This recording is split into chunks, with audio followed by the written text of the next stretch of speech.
do do do do do do do do do do do do do do. Yeah. Hey. I think that's YouTube, and maybe even Facebook. Incredible. WakeUpUK.net coming online in a couple of minutes' time. Gonna start the show then.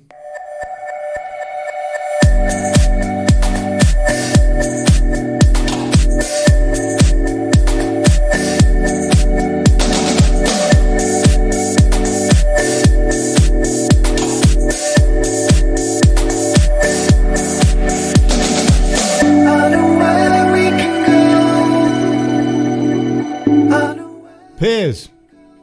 Yeah. Hello, mate. Kind of live now. Starting in a minute.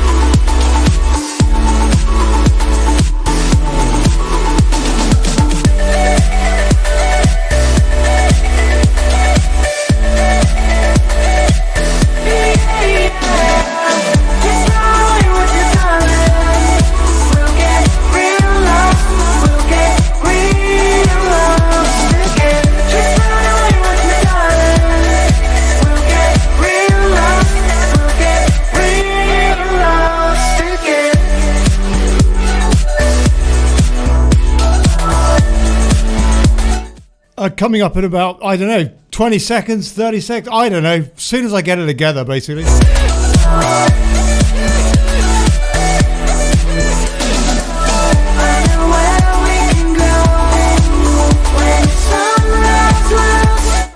You there, PIERS?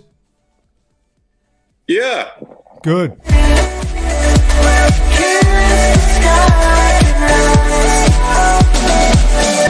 Come get lost with me. Come get lost with me. Come get lost with me. Just go away with me, darling. We'll get real lost. We'll get real lost again. Just go away with me, darling. We'll get real lost. We'll get real lost again. Just run away with me, darling. Right, yeah, press the go live button thing on Facebook. Wow, that helps. I reckon we're streaming in 3 places tonight. Go on, and good evening, WakeUpUK.net. God bless you. Just run away with me, darling. We'll get real lost. We'll get real lost again. Just run away with me, darling. We'll get real lost. We'll get real lost again.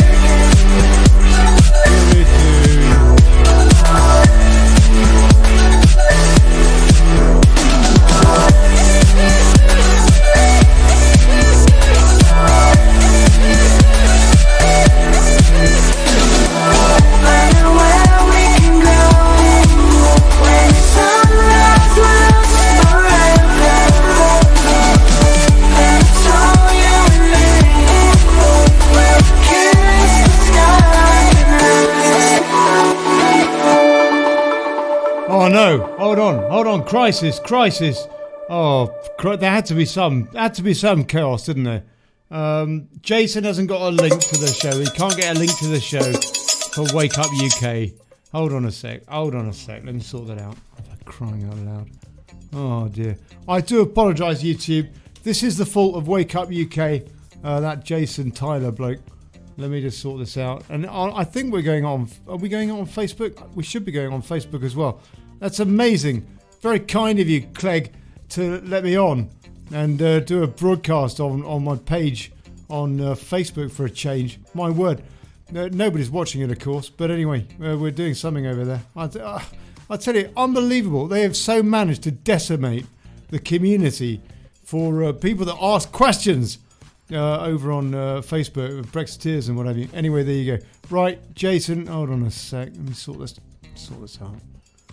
Oh dear. Hold on. Have some music. Piers, how you doing, man? How's your day going? I'm good. Good. What have you been doing? I suppose you've been working. You're in London. Yeah. Yeah. What's it like at the moment? Is it cold? Blowy? Have you had your roof blown off? Yeah. Oh, hold on a sec. That's Conway. Mark P. Conway. Ollie, send me a link, will you, out on Zoom? Oh, just a sec. Hold on a sec. I'll sort out a link. Oh, they're crying out loud. Oh, hold on a sec. I'll tell you that. There's so many different things to consider with all this. Let me see. There you go. Jason's got a link to Zoom now. He needs a link to Zoom, apparently. Then we can start the show. Finally, we'll be able to start the show on YouTube, people, and on Facebook, once we've got this link over to people. Mark? Yeah. I've sent it to Jason. So have a chat with him and get the link off the chat room there. Oh, put it in the... Oh, there you go. That's a good idea. I just had a brainwave. Use the chat room over on... There you go. Oh, look at that. Oh, I said it wasn't going to be chaotic tonight. Right, Jason, you should have that, mate. I'm going to give you a minute and then start. Hold on. What's that? Yeah, there you go.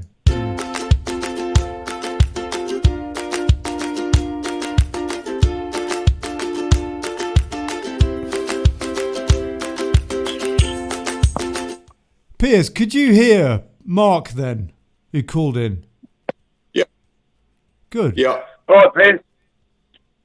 Hello, mate. Oh, yeah. Oh, that's nice. That's nice. Happy New Year, Piers. Happy New Year to you too. Send us a link, Ollie. Yeah.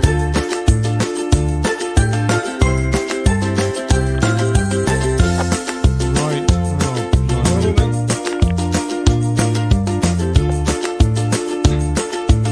Oh, you know what?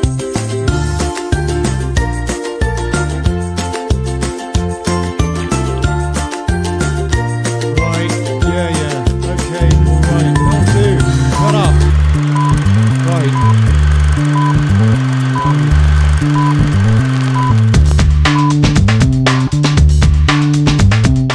Good evening, good people. Hey, folks. Howdy, folks. Welcome to the Daily Chaos.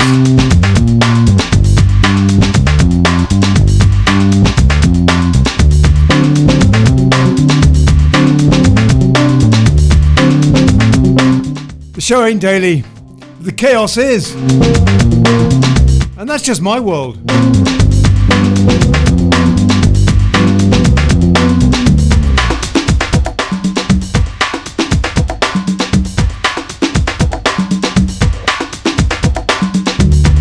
I don't know, something's going on, some old toss. We'll probably talk about it, laugh about it, cry about it.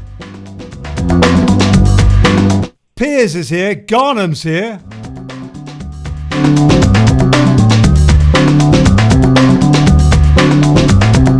Blimey, I've even got his video on the screen. I mean, how technologically advanced is that?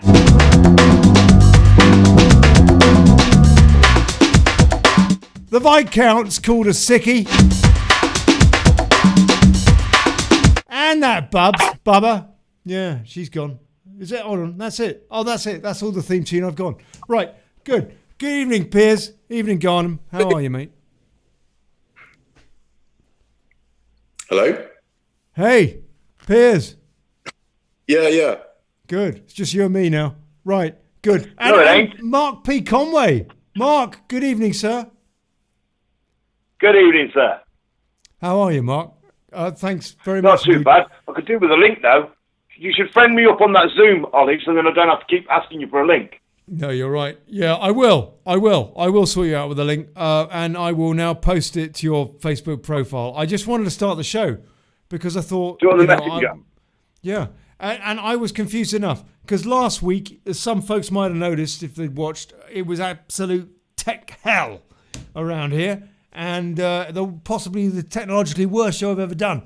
And so I did want to try and get this right because I just sorted out a bit of kit and all that, trying to make this, I don't know, interesting or something. I don't know, whatever, different. I've changed things. And then last week it was a pain, and I had the Viscount and Bubbs on, and it just let everybody down. And so I apologise for that. If you watched the show last week, I apologise because it was just impossible to have a conversation. It was impossible to have a show. So, and that was really my fault. So anyway, changed a few things, and thank you, Mr. Tyler from Wake Up UK, who held my hand earlier and basically told me how to produce a show. And I appreciate that, even if he is a closet Marxist. Right, so should be going out on youtube.com now and on Facebook. Good Lord. Thank you, Nick Clegg, for allowing us the honour. But you've probably already stopped the stream because that's what you tend to do. As soon as you hear some kind of music, assume there's some excuse to stop the show because there might be a copyright which there isn't. But anyway, there you go. And on Wake Up UK. So, yeah, here we go. Right. Oh, blimey. And Jason Tyler, are you there as well? Well, he's probably having a spot of dinner or something. Yeah, well, okay. So I wanted to find out, get into the guts of what's going on this week. And obviously it is all about Hollywood and the takeover of the, I don't know, what is this? Well, it's not going to work, is it, apparently? I mean, this is so blatant. This is like populism, if you like, versus Hollywoodism. And we have seen this thing with Markle this week, Harry, whatever they are now, Sussex Royal. Surreal, actually. That's what Sussex Real is, just surreal for short. And it is surreal, is it not? Piers, we should probably be talking about something more important, but how is the world becoming so ridiculously dumbed down by this crap? Yeah, it's true. I mean, who really gives a flying fig about Prince Harry and Meghan Markle? I mean, but on the other hand, that's the kind of world in which we live. I mean, she could run to be POTUS in 2020, running as a Democrat, and she might just win. Harry would be the first man, the first man. Yeah, I mean, that is how weird this world is. Yeah, no, the world is getting progressively madder and madder. I mean, it does detract from his uncle and his teenage girl philanderings, with the likes of Jeffrey Epstein and all the rest of it. So, I mean, but yeah, I mean, where is Ghislaine Maxwell? That's what we should all be asking ourselves. Where is Ghislaine? Maybe she's in that nice house in Vancouver. Maybe she's in the basement. Maybe they stuffed her and they've got her in the basement. They got her chained up in the basement. They're feeding her like scraps and there's one of those big gas boilers down there that sort of makes roaring noises and they've got her chained up next to that thing in the basement. Becoming so ridiculously dumb. Sorry, carry on. Yes, chains and bondage. Yeah, but where the bloody hell is Ghislaine Maxwell? That's what I'd like to know, because do you reckon that she wants to be the next James Bond? I think she was a sort of a Janine Bond for Mossad. I mean, it seems pretty prevalent that her and Jeffrey were basically working for the Mossad, and they, Mossad set Jeffrey No, I up. wasn't talking about Markle. I was talking about Markle. Mind you, maybe Markle was, maybe she's working for Mossad to bring down the royal family. Well, are they all part of the same clan, really? I mean, I don't know whether there's any advantage to be had by bringing down, for Mossad to bring down the royal family, because I think they're all from the same tribe, really. I mean, it's sort of just... Good point. Yeah. Nonetheless, anybody would think that somebody had it in for the royal family. I mean, this Andrew deal, But they're keeping quiet about Charles and his Savile link still. They are. I mean, the royal family is not what people think it is. They have a very clever PR department who shape everything that the public learn about the royal family. And whenever they're standing in the public eye is suffering, they'll put some program on the TV about how wonderful the Queen is and how charitable Charles is, or how environmentally friendly he is, or whatever. They keep putting on programs that will make us instantly feel kind of that they're a worthwhile entity again when they're suffering in the press. No, I mean, it's a very well-oiled machine, but I think actually underneath the veil that we see, there is a stinking cesspit of corruption and iniquity. I mean, the Queen's favourite son apparently is Andrew, who is clearly a philanderer and abuser of well, allegedly. Yeah. All right. But, Okay. But I mean, they are in a spot. Do you think it is about a megalomaniac, or do you think it is about a deeper rooted conspiracy? Just out of interest.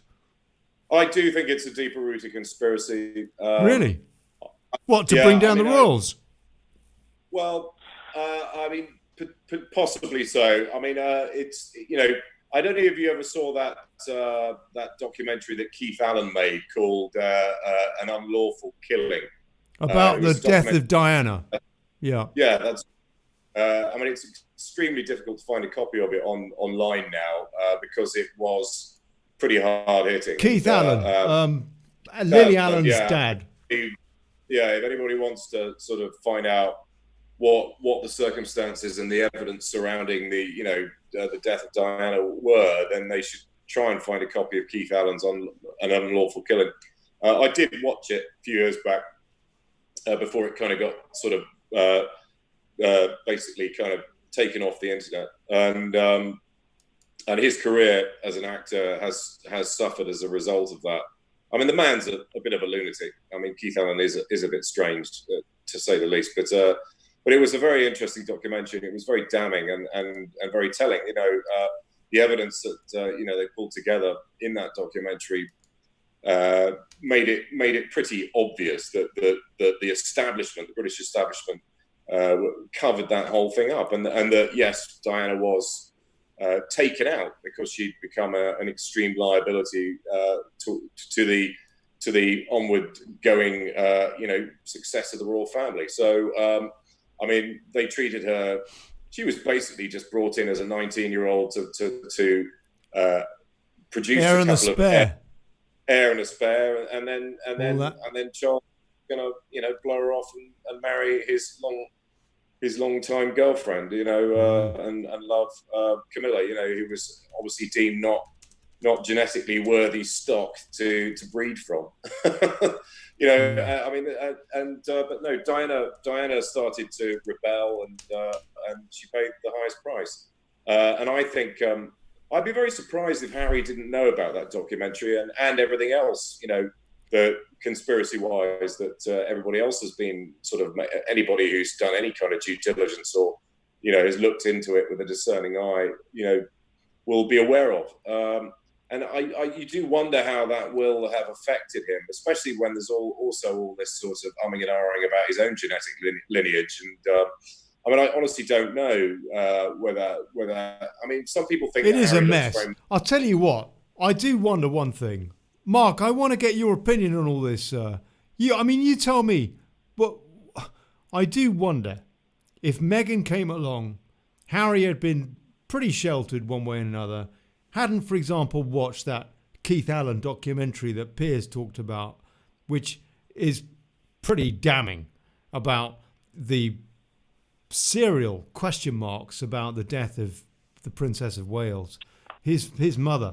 Maybe someone like Meghan came along who was out there more savvy with, if you like, the web, I don't know, and maybe someone in her circle said, I mean, do you know what the theories are about what happened to your mum and all that, and maybe woke the guy up a bit. He's more sensitive than his brother, maybe less conditioned. There's different ways of looking at it. I don't know the truth any more than the next person, but just from the knowledge that we have of the situation, they're tailored to be cut into two totally different cloths.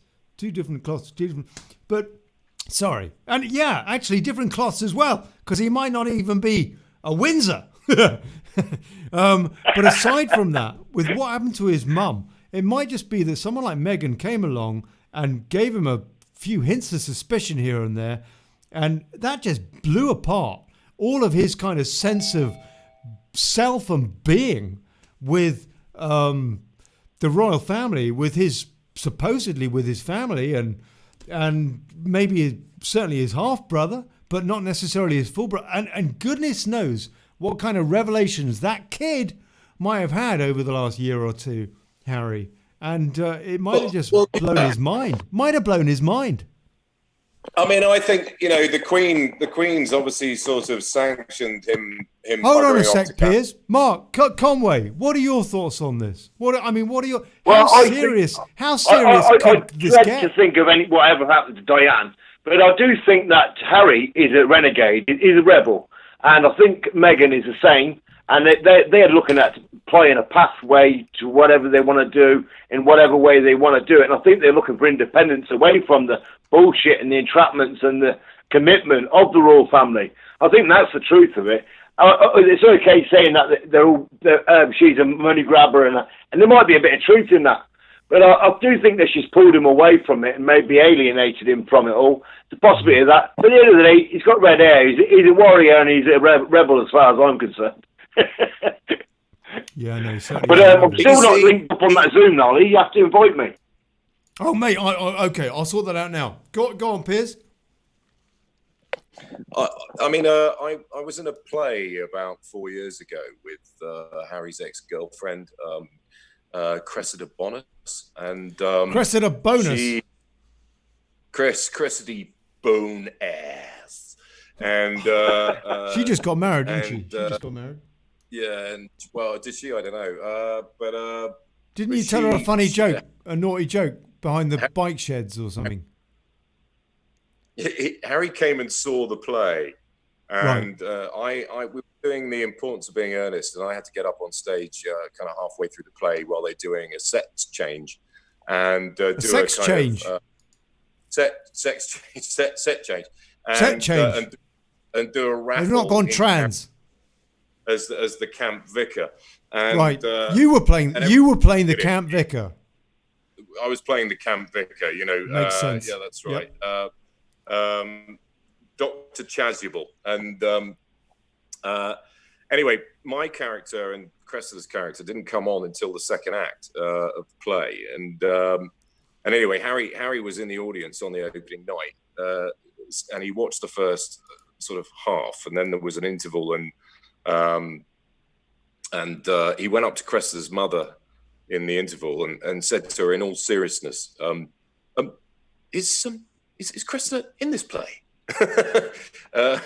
You know, and Cressida's mother told Cress, and then she came back and was sort of laughing about it backstage. But in all seriousness, you know, why would he go up to Cressida's mother and ask her if her daughter was in a play? why else would she be there? You know, and it was sort of Cressida was laughing at the fact that Harry could be quite that obtuse. So I, you know, as much as Harry is a nice chap, I don't think he's, you know, well, he's got sort of James Hewitt smarts, should we say? So that you know, if there's any reason to suspect that he might, well, actually, to be fair, but the Royals aren't exactly the brains of Britain, are they? I mean, if anybody saw the Andrew interview on the BBC, I couldn't watch it. It was too bloody cringeworthy. It was just so awful. I had to turn it off. I literally couldn't sit there and suffer it for the full interview. I mean, Andrew is the most abhorrent character. Not only is he an egomaniac, he's completely bloody retarded. And Emily Mateless, I mean, she's just a, you know, BBC stooge. Is anybody still there? Do you reckon she's got any mates? Oh God, Emily Maitlis is just the most appalling human being, isn't she? Oh God, she makes me want to vomit. She must have some mates. Hold on a sec. I'm going to send this link to Mark. I'm sending that. There you go. Mark, I finally sorted that out. So there's your link. I want to just say a couple of apologies to people that are not getting a decent stream on Facebook. Guess what? What a surprise. But lots of people on there are saying that it's a pretty dreadful stream. Everywhere, Ollie. You're Jason? buffering on YouTube. You're buffering on Wake Up UK. Everywhere. I don't know what bit rate you're using with the video, but maybe you can reduce the bit rate to make it better. Oh, okay. You know what? In that case, what I'm going to do is I'm going to stop the feed on Facebook, and hopefully that'll improve it. But It probably will do, yeah. It probably will do. Yeah, so I apologise for that, Facebook. I'm going to have to do that because can't have a complete. But you can watch it on YouTube. So I'll put a link to that in the comments now, and you can check us out over there. YouTube.com/Daily Brexit, or you can go to Wake Up UK, wakeupuk.net. And so there you go. I've put that in the comments in Facebook. So I've done my duty. I'll pin the comment and I'll end the live video. I apologise. Jason, yes. Do you want to turn your camera on? We can't see you in there. I can see Piers and Mark, but I can't see you. Well, are you not? Oh, of course, because you're not taking it from YouTube, are you? Why are you not taking a link from YouTube? I tried, it was just buffering and cutting out every 5 seconds. So I've gone to taking it from Zoom, but your camera is showing just a grey square. So can you switch your camera in Zoom to your webcam? I apologise for that. Look, Facebook people, I apologise. I'm actually upgrading my mobile type internet, whatever account to get more upload and download. Which is happening in a week or so. So hopefully we'll be able to improve even on tonight's tech. And but I apologise. But anyway, youtube.com/Daily Brexit or wakeupuk.net. But over there, you only get half the picture. But anyway, one of those two places. I will keep persevering to try and get the show to multi-stream. And all right. Ciao. Yeah. Cheers, Facebook. So yeah, that's them. Bugger them, yeah. Oh, what a pain. Hopefully it will stop buffering quite as badly on YouTube and on wakeupuk.net now. But oh man, Jason, it's an uphill battle trying to get the tech right. All I did tonight was give it 4,000 bits. I have the same thing with my granddad, Ollie, so don't worry. Okay, all right. Right, I don't know. You need a different link for YouTube? Are you not going to send your camera on in Zoom? Can you not do that? No, I can't do that. I can't do that. Right, I will try and link to see if it buffers a bit better than before, or doesn't buffer at all. It might make a difference now that I'm not going out to Facebook as well. I was going out. I think when you was going to YouTube and you was going to Zoom and going to Facebook, cutting it out, causing that was pushing it a bit. I used to be able to do that and not have a buffering problem. You need to pedal that bike a bit faster, Ollie. Yeah, that's right. I probably do. Yeah. So, what else is going on? Conway. Russia. Pontus Putin. Should we be alarmed? What does this mean? Putin is becoming a bit dictatorial, isn't he? By the sounds of it.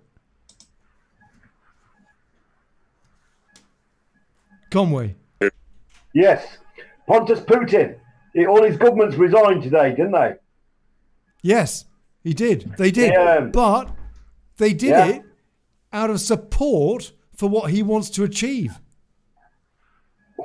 Or is it leading to more of a dictatorship? Well, I don't know. That's the way it's being spun. Piers, have you got anything on this story? Do you know what's going on in Russia? Yeah. Should we care? Well, I'd assume that he's changing the constitution to mean that he can rule indefinitely. Seems to be the logic. Well, I don't know about that one. Last year, they had a poll, and about 23% was against the government, but they were starting to show they was unhappy about the government's actions regarding them backing corporations and price rises. And then they had a poll again in December, and it was 53% showed that they wanted to get rid of the government. And then Putin and what's his name is I can't really pronounce it. Medvedev. Anyway, the PM, they had a meeting and they agreed that they should stand the government down and hand power over to Putin. Now, he's got a big shout in it. He resigns in 2024, which is only 4 years away. I think that his government's been playing up to giving his pals the good earners and whatnot. The people who have been suffering from it, they've had enough of it, and so he's had to stand in. They've all had to resign under Article 117 of the Russian Constitution, which asked permission of Putin for it, and he agreed. So they've gone Dmitry Medvedev. That's it, Medvedev. Yeah, Medvedev. The bloke that admitted that basically planet Earth was like Men in Black. But the people are not happy, so Putin's stepped in and done something about it. Whether there's any dodginess about that, I don't know. But I kind of trust Putin, I do. I think he is out for the people. But we'll see anyway what happens. But he's certainly got ultimate power now. Sounds pretty amazing. Right, so Jeffrey is pointing out on Wake Up UK that the buffering is bloody awful. And I'm really, really sorry about this, Jeffrey. I do not know in your area, Ollie? What to do. I haven't actually changed any settings apart from when I had Facebook on. But now I haven't. It's all the same as it has been the last few shows. Last week was a nightmare anyway, but the buffering was okay. Sorry, Mark? Is it raining where you are? I think the power... It's raining. It's got nothing to do with the rain, mate. It's all under the ground. Well, the rain, it does, Ollie. Hey? The rain can slow down your system. Really? Oh, well. Yeah. No, it's not raining. It's not raining. No. Well, it's here. But I think they shrink your bandwidth when you go on. I don't know what's going on. I'll tell you what, I am upgrading this plan to improve the connection. I don't know if it's going to make a difference. I hope it does. Anyway, blimey. Anna says, better for now. Lots of laughs. Paul Atkins, better, and then, no, spoke too soon. Oh, what a pain. Anyway, I'll see what they say over on YouTube. Piers, why are you and I wearing the same cap? Are we? I don't know. I can't see you. So I can't see that you're wearing the same cap. Yeah, we are. No, that won't do. I'm going to change my cap. That won't do. I'm not going to be wearing the same cap as Piers Garden. Right, there we go. I've put on my flat cap now. Got my flat cap. So that's better. I'm not wearing the same colour as Garnham. Right. So what else happened this week apart from? God forbid we clash on Megalomania. caps. No, that's right. We'd clash. The we had that thing happen. What was it? Oh no! Hold on a sec. Okay, this is more serious stuff now. Serious stuff. Rochdale came back up to the surface, didn't it? So we got all that stuff going on. Covered up. What was it, Gordon? So this is basically the child abuse scandal. And what is it, 2,100 girls or something in Rochdale were abused? Some atrocious figure was pulled out by the lady that produced that report into Rochdale off the back of the police cover-up. And then she reckons, when she writes that report, she reckons it's going on all over the UK. And then, but what's curious to me, so yesterday some of the report came out and they basically said the police had systematically covered this up due to, in their opinion, political correctness. Now, the things that they're not talking about, I want to get your opinions on this, people. The roles of, for example, the Brown government that sent out a circular, Jackie Smith, Home Secretary, sent out a circular to all the police forces, all the constabularies around the country saying, These girls that are getting, you might think they're being abused. No. Forget it. It's a lifestyle choice. It's a lifestyle choice. Ignore it. That's what the Home Secretary, the British government, told police constabularies all across the country about these Pakistani rape gang scandals, yeah? Point 1. Not being mentioned at all. Point 2. Keir Starmer. His role in it as CPS, head of the CPS, head of the Crown Prosecution Service, turned a blind eye to a load of this stuff going on. He's now running for Labour leader as the heir apparent. And point 3, oh yeah, that Tony Lloyd. He was the head chief constable bloke of Manchester when half of this cover-up stuff was going on. And now he's been parachuted into, irony of ironies, Rochdale. Yeah? Red rosette on a donkey style as a Labour whatnot. And had they, by some Marxist miracle, won the last election, he'd now be sat in cabinet.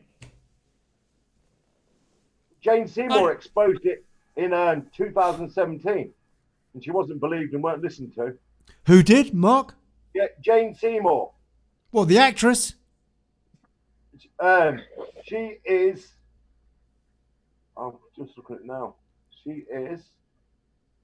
She got an MBE for youth workers, manager at Swindon Lock Activity Centre near Mexborough in South Yorkshire, senior and former manager at Risky Business in Rotherham, youth project set up in 1997 by Rotherham Council to work with girls and young women at risk of sexual exploitation.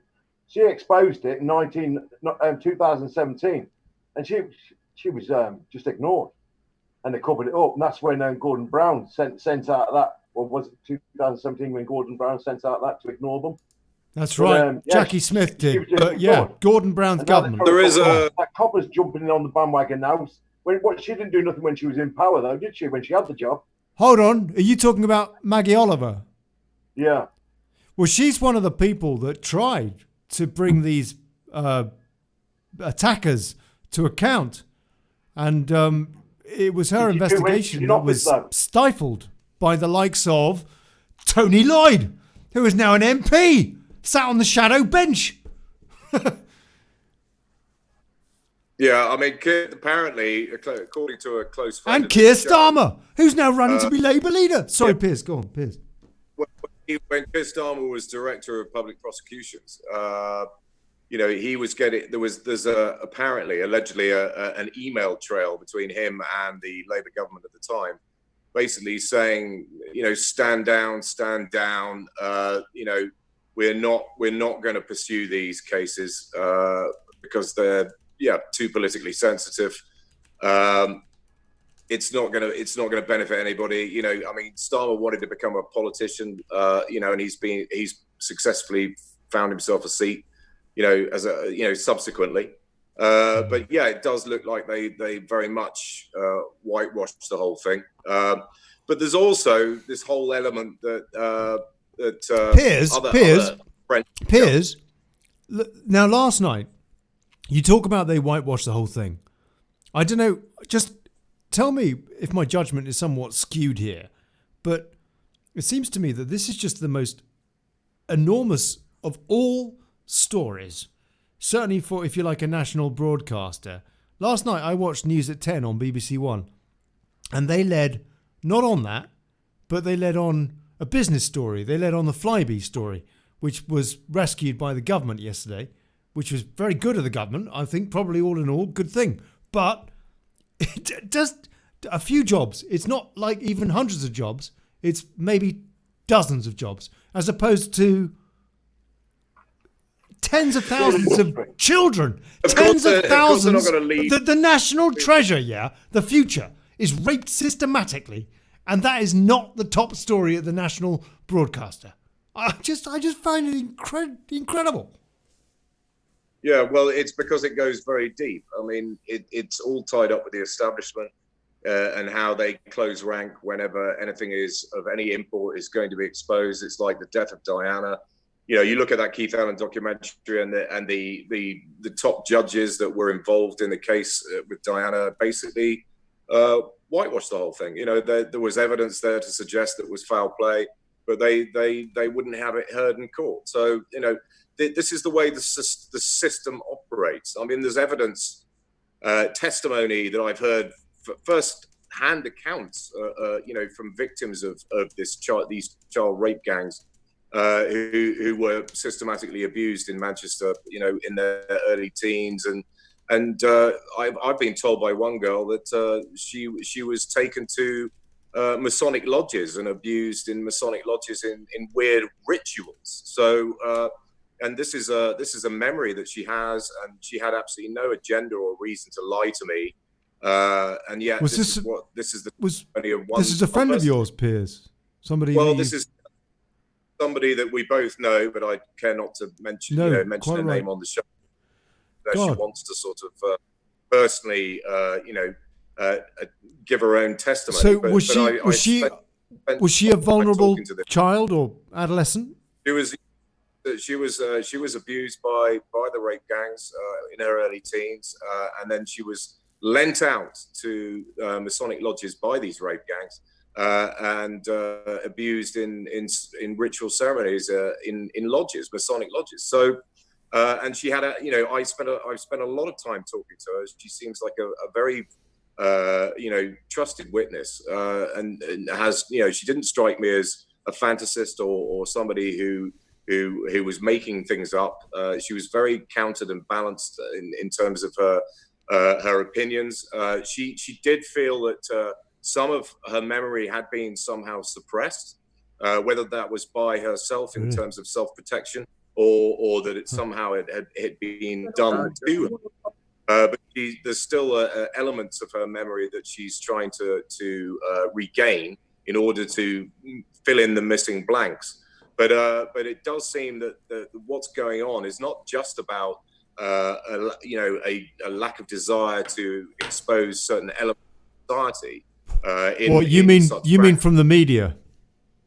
Yeah. Well, they don't want it just to be. Obviously, we live in a multicultural society. They didn't. It was politically incorrect to sort of be pointing the finger at one particular. Do you think that was the truth of it? Or do you think that was used as an excuse?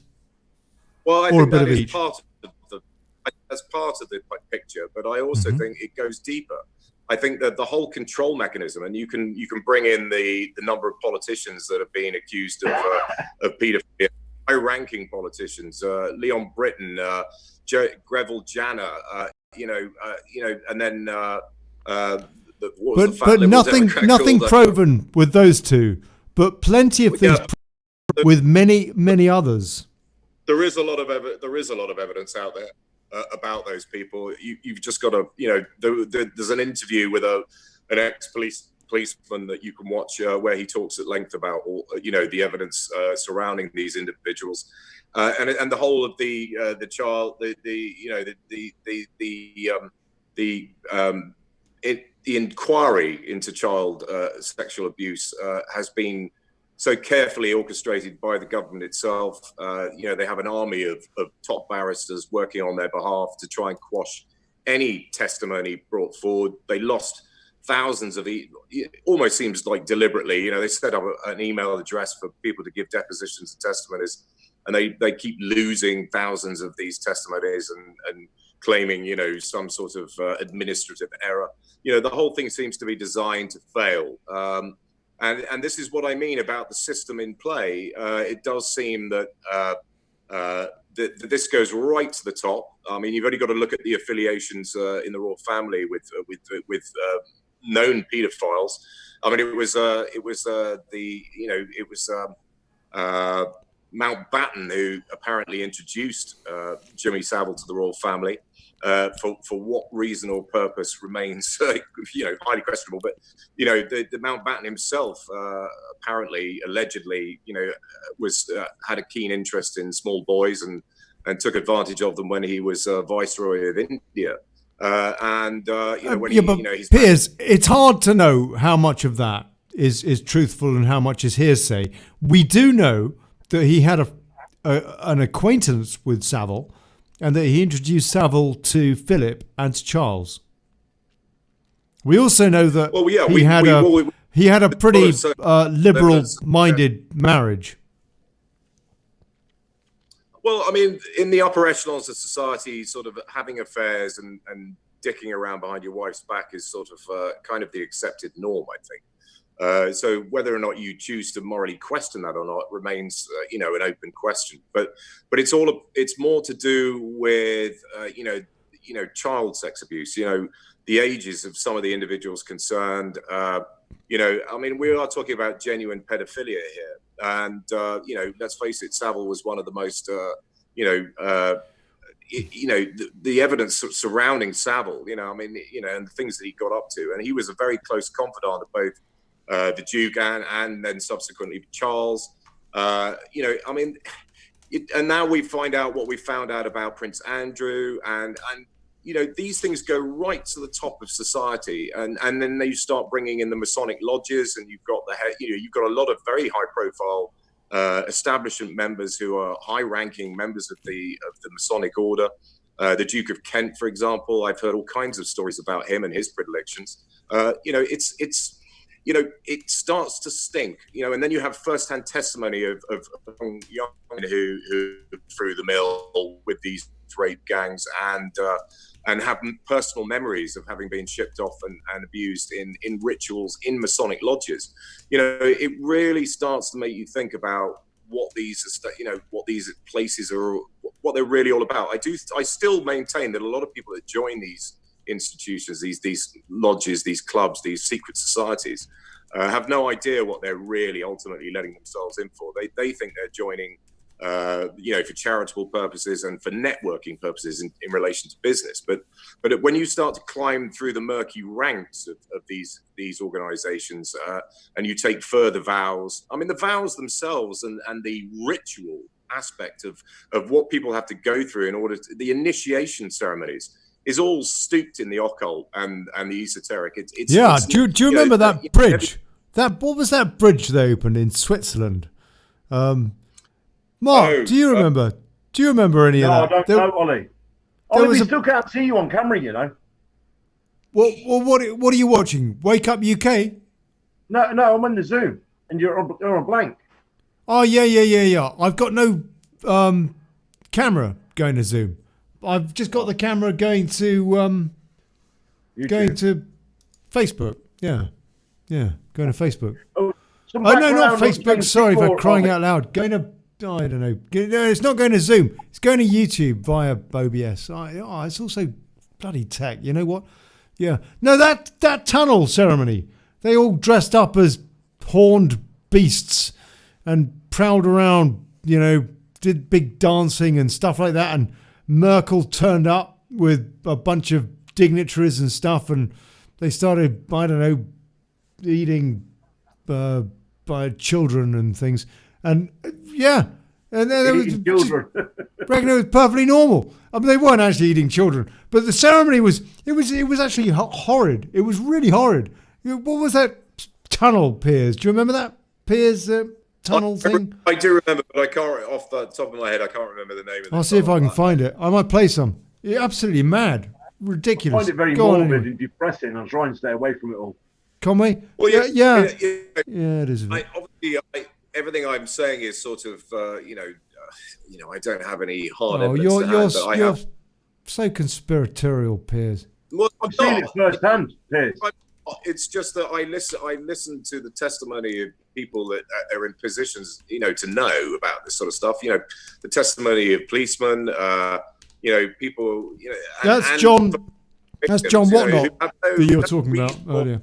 Go on. No agenda to lie about what they're talking about. So it does send chills down your spine. It really does make you think that we live in a sort of a world that is literally pulling a veil over our eyes, and that you cannot achieve, any position of authority, any substantial position of authority, unless you're ultimately controllable. And there are various ways and means of going about that control, and having something on somebody seems to be one of the key, agendas in play. So if you can employ highly intelligent and academic individuals, but who have questionable predilections, then albeit that works to your favor, because you can ultimately fulfill their desires, and keep it off the radar.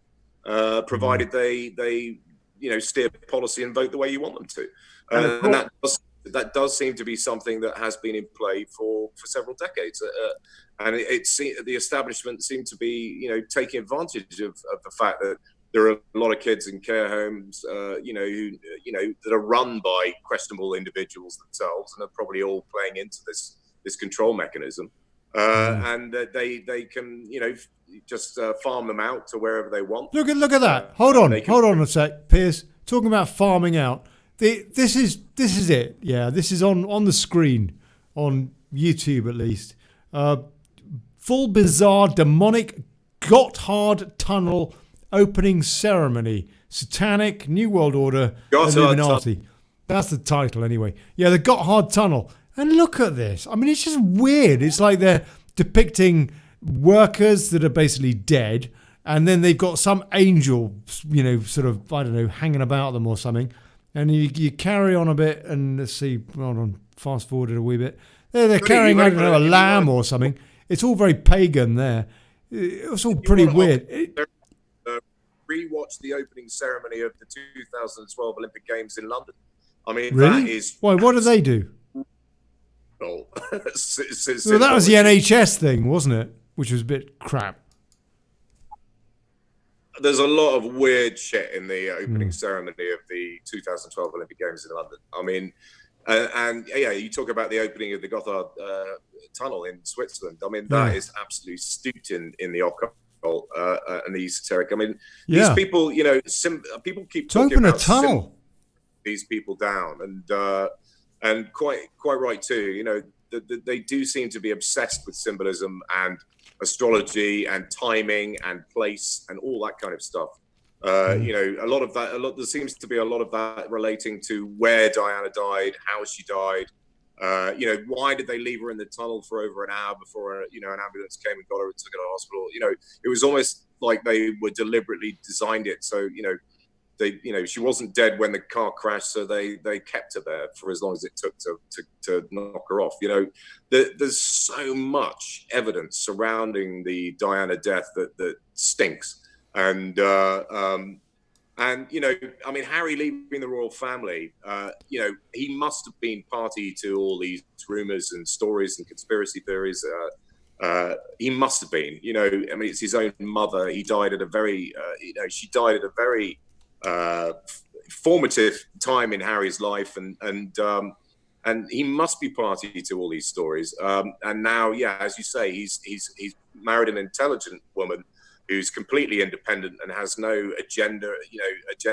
Well, she may have an agenda. I don't agree with that, but personally, I'm all for them getting the hell out of this cesspit that is our royal family. I mean, I honestly don't believe that the royal family is what is painted in the public view.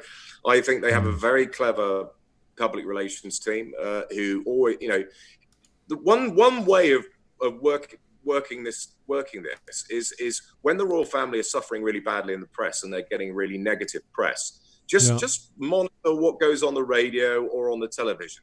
You'll end up suddenly they'll start they'll put the film The Queen on or The Viceroy or these films about the royal family that paint them in a very favourable light will suddenly get aired or there'll be some documentary about the royal family.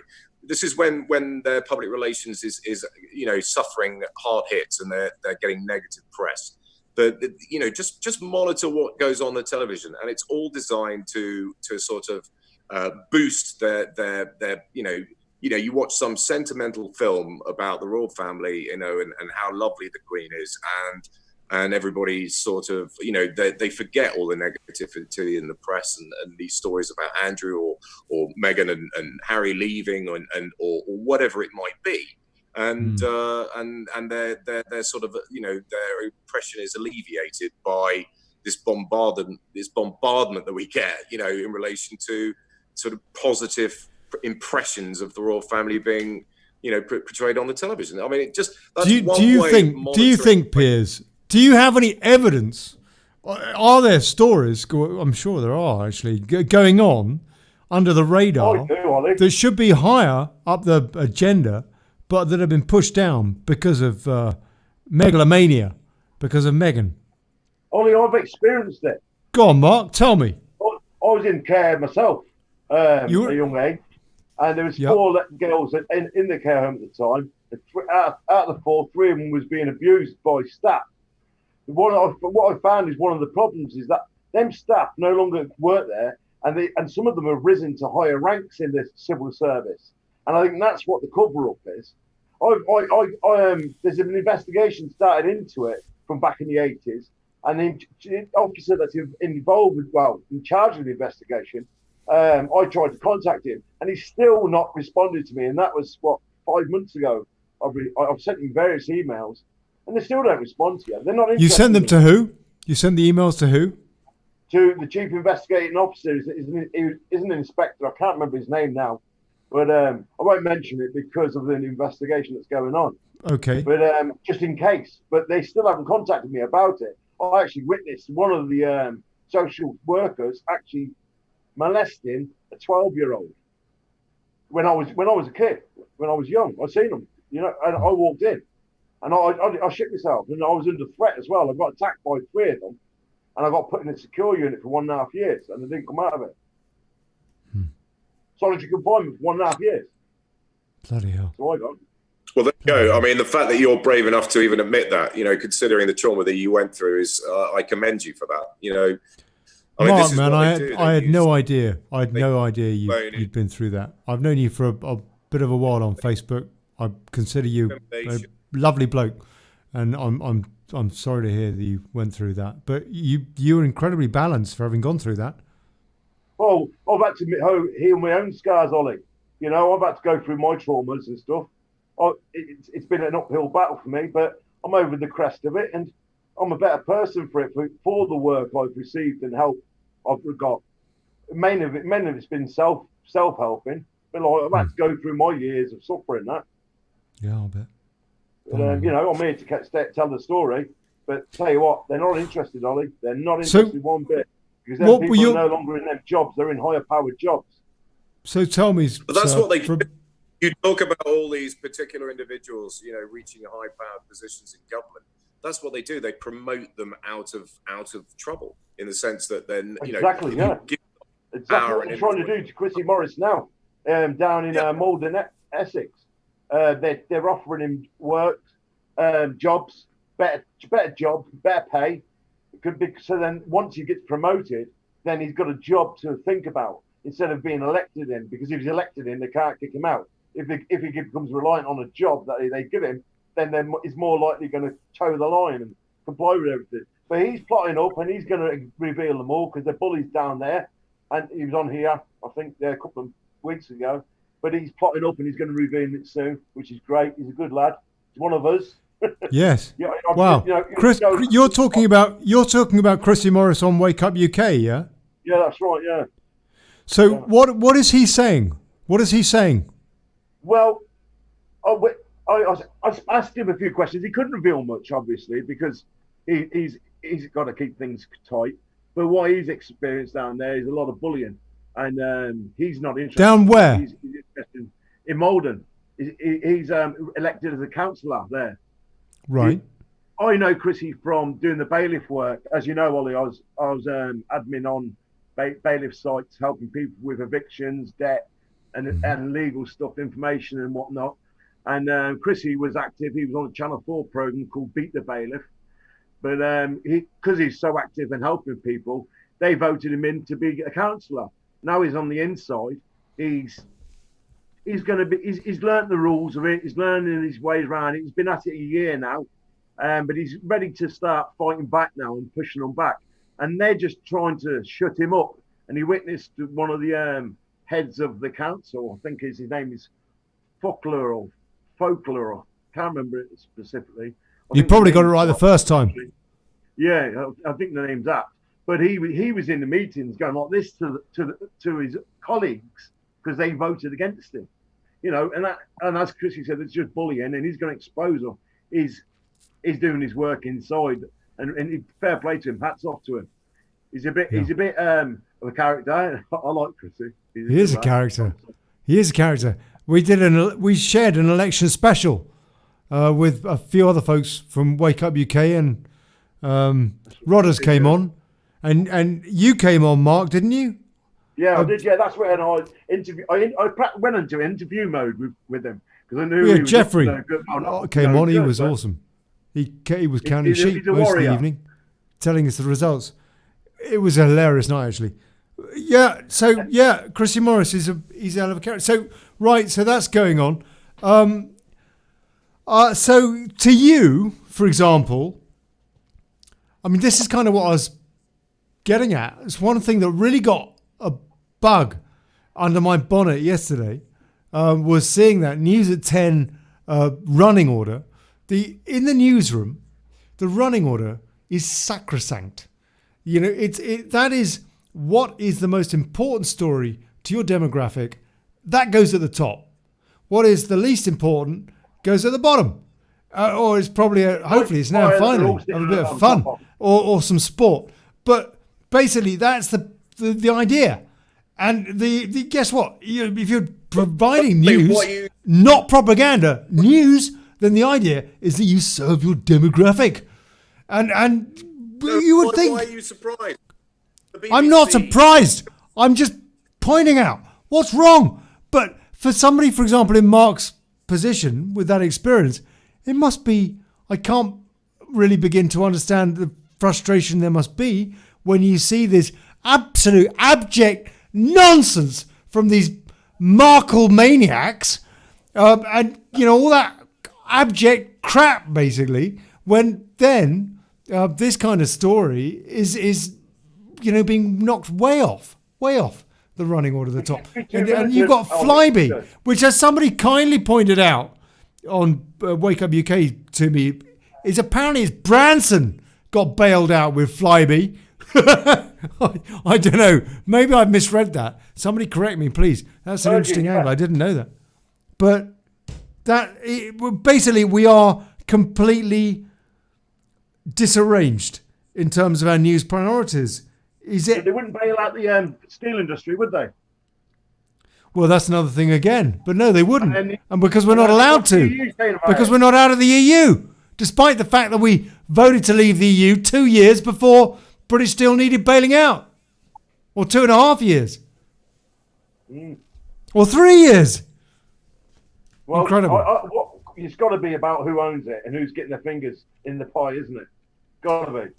This who I thing as well. Because, I mean, that who is it that's going to buy British Steel? Isn't it going to be a part of, I don't know, North Korea or something? And China are basically going to have their fingers. How can any British Prime Minister, how can any national leader worth their salt think it's a good idea to give some technological control to a company which is basically a Chinese puppet?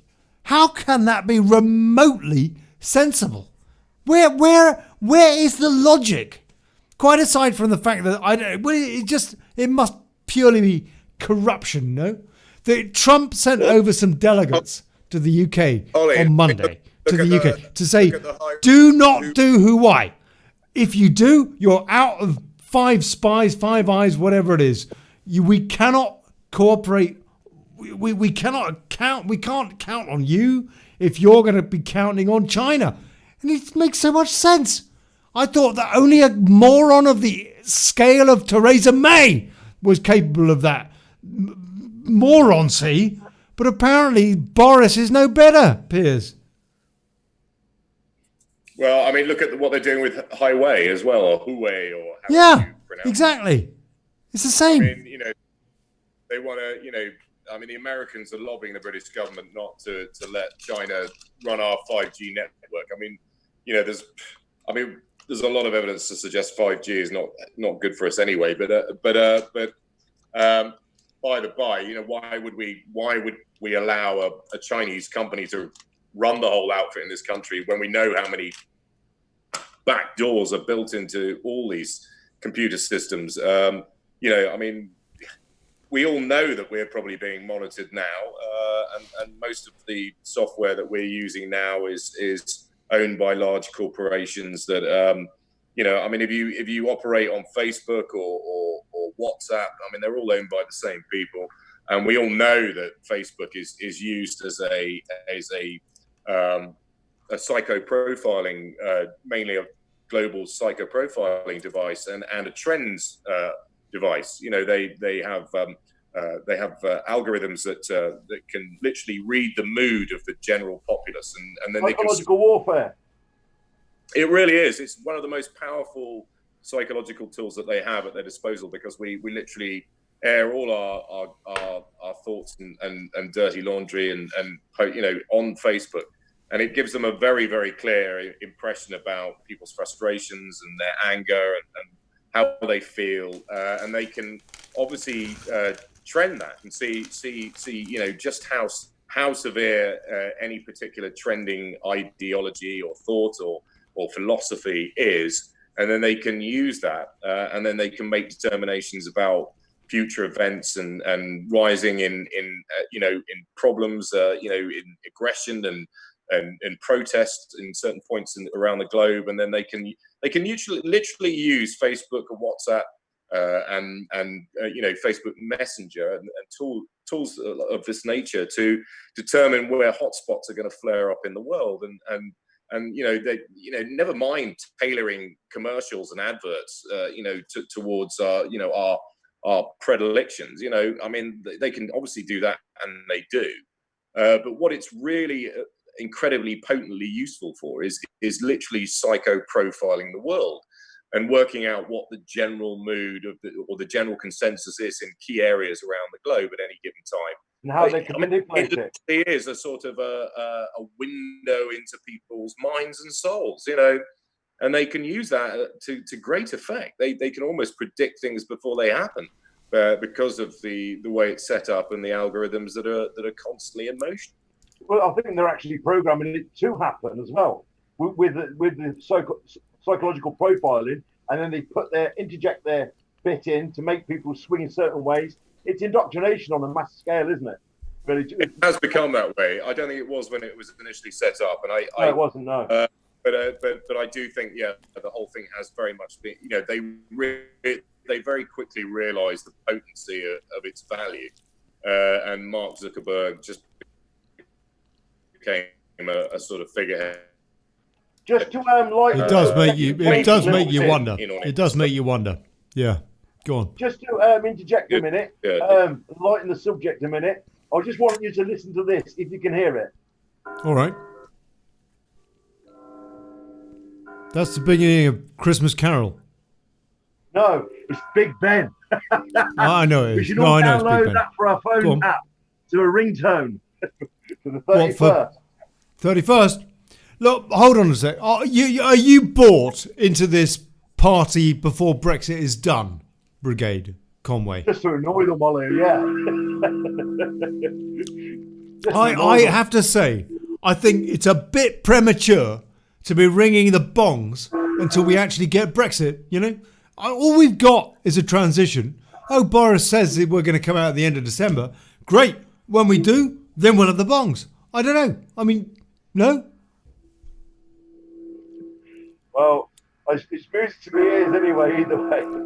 Well, I'll tell you what. I so want to believe this guy, but I'm not going to believe it when all we've got is a ridiculous, the most expensive extension in history.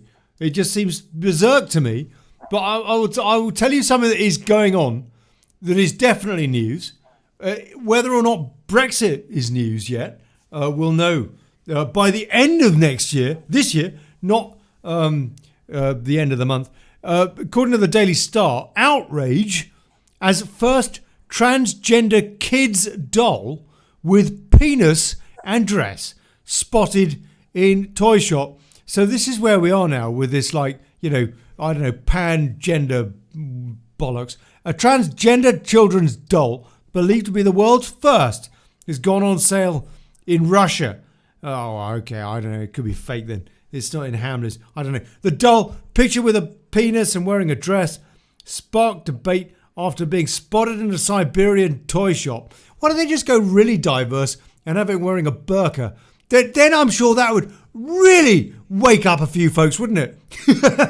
Pictures of the doll at the Planeta Igrushek, Planet of Toys shop in the city of Novolisbsk vodka went viral after being posted online. The images show the doll with long blonde hair and an apparent female face.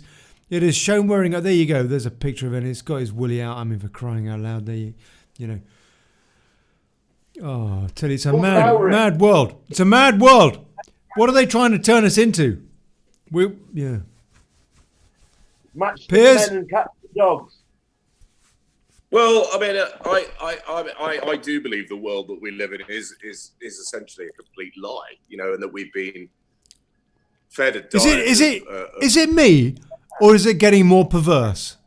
The last 10 years or so, since 9/11, things have just gone really spastic. I mean, use of liberal language. Things have gone completely total malarkey. They'll be marrying dogs soon, Ollie. And telling us that, well, they have the same rights. Maybe they should. I don't know. They're probably more sensible. Sodom and Gomorrah. It's crazy. They'll be marrying dogs. They will. If there's no gender, then why can't you marry a dog? That's what it's coming to. Yeah, but that's right. You'll be able to have a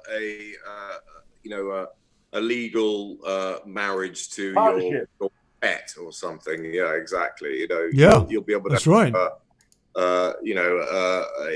is it? Where a llama. You'll be able to marry a llama.